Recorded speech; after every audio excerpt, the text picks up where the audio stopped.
हाय दर्शक बंधु किपरि अछंती आज आउ गोटे टॉपिक ऊपर डिस्कशन करबा। आपण माने जानिथिबे जेतले सेकेंड वर्ल्ड वार बा द्वितीय विश्वयुद्ध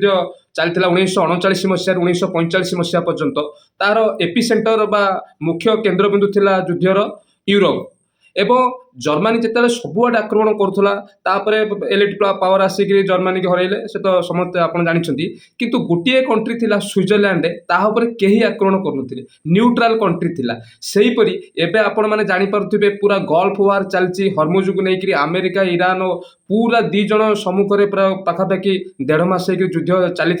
एबे टिके शांति कथबार्ता चली तथापि माने एबे जो नेगोसिएशन होता सेटा भी नेगोसिएशन भी हेलानी पुणी आक्रमण अमेरिका धमक दूसरी ईरान उपर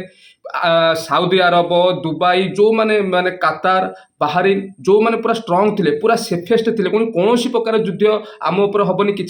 सब बड़ बड़ सब शिल्पपति मैंने से पुंजी लगौले सब देश लोक जाकि बसवास करने सब पसंद करते किंतु से कंट्री आ सुरक्षित ना दिन राति बम मिसाइल पड़ुची विशेषकर दुबई आउ साउदी अरब उपर समस्त कहते जोर्डान गोटे न्यूट्राल बा सेफेस्ट कंट्री जोर्डान उपर बेसी माड़ पड़ुची किंतु गोटे कंट्री सी हूँ ओमान कहीं ईरान सहित जो मध्यस्थता से ओमान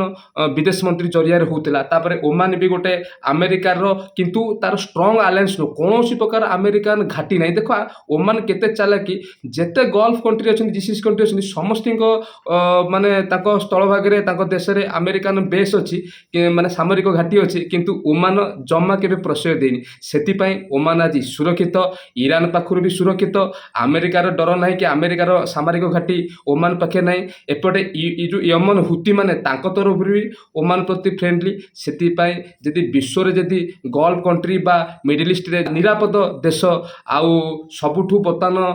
भय मुक्त वातावरण जदि थाए सी हूँ ओमान देश। जय हिंद।